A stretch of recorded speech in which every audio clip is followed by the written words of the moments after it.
1981 সালের 30 মে ভোরের আলো ফোটার আগেই চট্টগ্রামে ঘটে যায় বাংলাদেশের ইতিহাসে সবচেয়ে আলোচিত ও বিতর্কিত রাজনৈতিক হত্যাকাণ্ডগুলোর একটি সামরিক অভ্যুত্থানের মধ্যে নিহত হন তৎকালীন রাষ্ট্রপতি ও বিএনপির প্রতিষ্ঠাতা জিয়াউর রহমান। এই হত্যাকাণ্ড শুধু একজন রাষ্ট্রপতির মৃত্যু নয়, এর পরপরই শুরু হয় ক্ষমতা, ষড়যন্ত্র, সেনাবাহিনীর ভেতরের টানাপোড়েনে ভরা এক অস্থির সময়। ঘটনার ঠিক আগের দিন অর্থাৎ 1981 সালের 29 মে রাষ্ট্রপতি জিয়াউর রহমান দুদিনের সফরে চট্টগ্রামে পৌঁছান। এই সফরের মূল উদ্দেশ্য ছিল নিজের প্রতিষ্ঠিত রাজনৈতিক দল বিএনপির চট্টগ্রাম অঞ্চলের নেতাদের মধ্যে চলমান দ্বন্দ্ব ও বিরোধ মেটানো। সারাদিন ধরে তিনি একের পর এক বৈঠক করেন। দলীয় নেতাকর্মী ও স্থানীয় প্রতিনিধিদের মধ্যে আলোচনার পর গভীর রাতে তিনি চট্টগ্রাম সার্কিট হাউসে বিশ্রাম নিতে যান। কিন্তু সেই রাতেই সবকিছু বদলে যায়। 30 মে ভোররাতে সেনাবাহিনীর একটি দল চট্টগ্রাম সার্কিট হাউসে হামলা চালায়। গুলিবিদ্ধ হয়ে ঘটনাস্থলেই নিহত হন রাষ্ট্রপতি জিয়াউর রহমান। সকাল হওয়ার পর অর্থাৎ 30 মে সকালে বাংলাদেশ বেতারে প্রথমবারের মতো তার মৃত্যুর খবর প্রচার করা হয়। সরকারি ঘোষণায় বলা হয়, বিপ্লবী পরিষদ নামে পরিচয় দেওয়া কিছু সেনা সদস্য এই হত্যাকাণ্ডের সঙ্গে জড়িত। এই ঘোষণার পর সারা দেশে নেমে আসে চরম উৎকণ্ঠা ও অনিশ্চয়তা।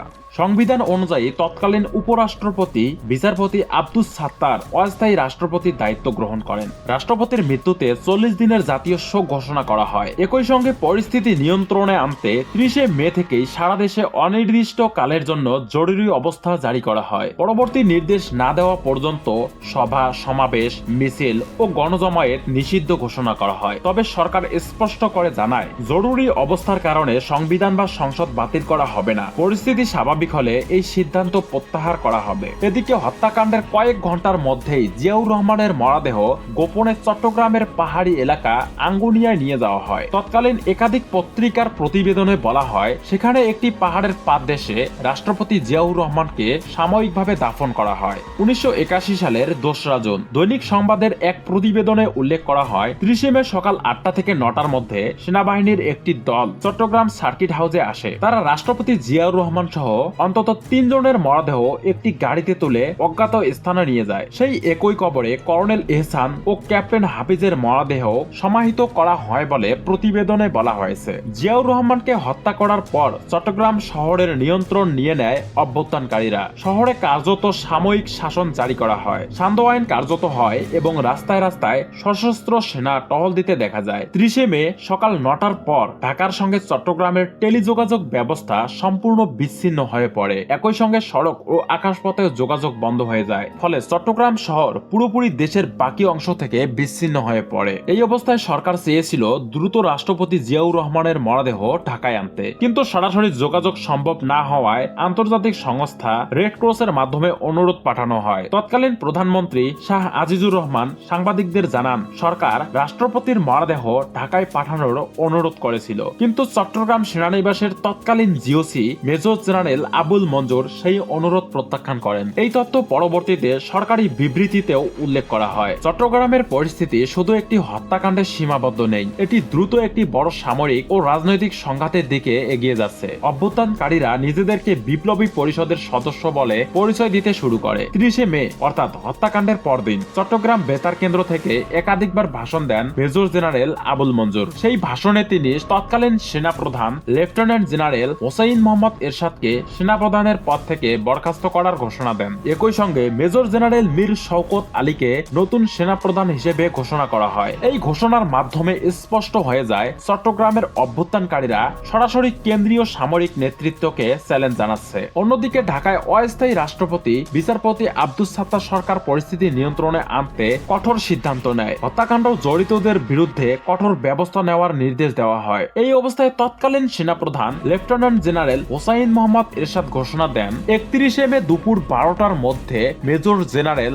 আবুল মঞ্জুর সহ অভ্যুত্থানে জড়িত সকল সেনা সদস্যকে আত্মসমর্পণ করতে হবে। সেনাবাহিনীর পক্ষ থেকে জানানো হয়, নির্ধারিত সময়ের মধ্যে আত্মসমর্পণ করলে তাদের নিরাপত্তা নিশ্চিত করা হবে এবং সাধারণ ক্ষমা দেওয়া হবে। 30 মে থেকে 31 মে পর্যন্ত প্রায় দুদিন অভ্যুত্থানকারীরা চট্টগ্রাম শহরের নিয়ন্ত্রণ ধরে রাখে। কিন্তু 31 মে পরিস্থিতি বদলাতে শুরু করে। অভ্যুত্থানে জড়িত সেনা সদস্য ও কর্মকর্তাদের মধ্যেই বিভক্তি দেখা দেয়। অনেকেই অভ্যুত্থান থেকে সরে এসে অস্থায়ী রাষ্ট্রপতি আব্দুস সাত্তার সরকারের প্রতি আনুগত্য প্রকাশ করতে শুরু করেন। এই খবর পেয়ে মেজর জেনারেল আবুল মঞ্জুর বিচলিত হয়ে পড়ে। 31 মে রাতে তিনি কর্নেল মতিউর রহমান সহ কয়েকজন অভ্যুত্থানকারী কর্মকর্তা নিয়ে চট্টগ্রাম সেনানিবাস ছেড়ে পালিয়ে যান। মঞ্জুরের পালানোর খবর ছড়িয়ে পড়তেই অভ্যুত্থানকারীদের মনোবল আরো ভেঙে পড়ে। এর মধ্যেই পরিস্থিতি নতুনভাবে মোড় নেয় 1 জুন। তৎকালীন বিভিন্ন পত্রিকার খবরে বলা হয় অভ্যুত্থানে জড়িত লেফটেন্যান্ট কর্নেল মতিউর রহমান এবং লেফটেন্যান্ট কর্নেল মেহবুব চট্টগ্রাম থেকে পালানোর সময় সরকারপন্থী সেনা সদস্যের গুলিতে নিহত হন। এই অবস্থার মধ্যেই সরকার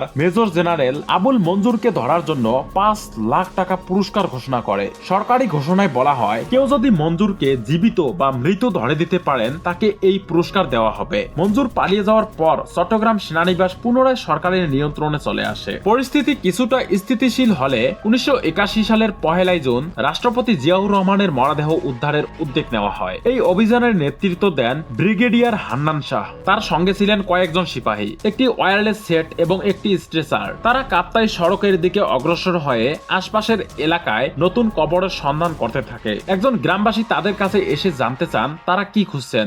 ব্রিগেডিয়ার হান্নান শাহ তাকে জিজ্ঞেস করেন সাম্প্রতিক সময়ে সেনাবাহিনীর সদস্যরা সেখানে কাউকে দাফন করেছে কিনা। গ্রামবাসী কাছের একটি ছোট্ট পাহাড় দেখিয়ে জানান কয়েকদিন আগে সেখানে সৈন্যরা একজনকে কবর দিয়েছে, তবে তিনি জানতেন না কাকে কবর দেওয়া হয়েছে। গ্রামবাসীর দেওয়া তথ্য অনুযায়ী সেখানে গিয়ে নতুন মাটি চাপা একটি কবর খুঁজে পাওয়া যায়। মাটি খুঁড়ে উদ্ধার করা হয় রাষ্ট্রপতি জিয়াউর রহমান সহ আরো 2 জন সেনা কর্মকর্তার মরদেহ। এরপর রাষ্ট্রপতি জিয়াউর রহমানের মরদেহ চট্টগ্রাম সেনানিবাসে নিয়ে যাওয়া হয়। সেখান থেকে হেলিকপ্টারে করে মরদেহ ঢাকায় পাঠানো হয়। ঢাকায় রাষ্ট্রীয় মর্যাদায় জানাজা শেষে সংসদ ভবনের সামনে অবস্থিত ক্রিসেন্ট লেকের উত্তর পাশে তাকে পুনরায় দাফন করা হয়। এই জানাজায় কয়েক লাখ মানুষ অংশ নেন বলে তখনকার বিভিন্ন প্রতিবেদনে উল্লেখ করা হয়। মেজর জেনারেল আবুল মঞ্জুর পালিয়ে গিয়ে একটি চা বাগানের এক শ্রমিকের বাড়িতে আশ্রয় নেন। সেখানে আত্মসমর্পণ করলে হাটহাজারী থানার তৎকালীন ভারপ্রাপ্ত কর্মকর্তা মোস্তফা গোলাম কুদ্দুস তাকে আটক করেন। পরে তাকে চট্টগ্রাম সেনানিবাসে নেওয়া হয়। সেখানেই মেজর জেনারেল আবুল মঞ্জুর নিহত হন বলে অভিযোগ রয়েছে। তবে সরকারি সূত্রের বরাতে তখনকার পত্রিকাগুলোতে বলা হয় সেনানিবাসে নেওয়ার পথে একদল সশস্ত্র ব্যক্তি তাকে ছিনিয়ে নেওয়ার চেষ্টা করে। এই সময় গোলাগুলিতে তিনি নিহত হন এবং পরে হাসপাতালে নেওয়ার পথে মারা যান। এই বিদ্রোহ ও হত্যাকাণ্ডের ঘটনায় মোট 18 জন সামরিক কর্মকর্তার বিচার করা হয়। এর মধ্যে 13 জন সেনা কর্মকর্তাকে মৃত্যুদণ্ড এবং বাকিদের বিভিন্ন মেয়াদে কারাদণ্ড দেওয়া হয়। এইভাবে 1981 সালের 30 মে শুরু হওয়া একটি হত্যাকাণ্ড বাংলাদেশের রাজনীতি ও সেনাবাহিনীর ইতিহাসে রেখে যায় গভীর ও স্থায়ী প্রভাব। 1981 সালের 30 মে ঘটে যাওয়া এই হত্যাকাণ্ড বাংলাদেশের ইতিহাসে শুধু একটি রাজনৈতিক ঘটনা নয়, এটি ছিল রাষ্ট্র ক্ষমতা, সেনাবাহিনী ও রাজনীতির গভীর সংঘাতের এক জটিল অধ্যায়। আজও এই ঘটনার অনেক দিক নিয়ে প্রশ্ন রয়ে গেছে। কে কি ভূমিকা রেখেছিল, কোন সিদ্ধান্ত কোথায় নেওয়া হয়েছিল, সব প্রশ্নের উত্তর একভাবে পাওয়া যায় না। কারণ এই ইতিহাসের অনেক অংশ আমরা জানি তৎকালীন সরকারি বিবৃতি, পত্রিকার প্রতিবেদন ও প্রত্যক্ষদর্শীদের বক্তব্যের ভিত্তিতে। এগুলোর মধ্যে কোথাও মিল আছে, কোথাও আছে ভিন্ন মত। তবে একটি বিষয় অস্বীকার করার সুযোগ নেই, রাষ্ট্রপতি জিয়াউর রহমানের হত্যাকাণ্ড বাংলাদেশের রাজনৈতিক গতিপথ বদলে দিয়েছে। এই ঘটনার পর দেশের রাজনীতি, সামরিক কাঠামো এবং ক্ষমতার ভারসাম্যে যে পরিবর্তন আসে তার প্রভাব বাংলাদেশ বহন করে দীর্ঘদিন। এই ভিডিওর উদ্দেশ্য কোনো পক্ষ নেওয়া নয়, আমাদের উদ্দেশ্য ছিল ইতিহাসের এই গুরুত্বপূর্ণ অধ্যায়টি তথ্যভিত্তিক ও নিরপেক্ষভাবে আপনাদের সামনে তুলে ধরা। ইতিহাস আমাদের আবেগ নয়, ইতিহাস আমাদের শেখায়। ভিডিওটি সম্পূর্ণ দেখার জন্য ধন্যবাদ। আপনার মতামত কি কমেন্টে জানাতে ভুলবেন না।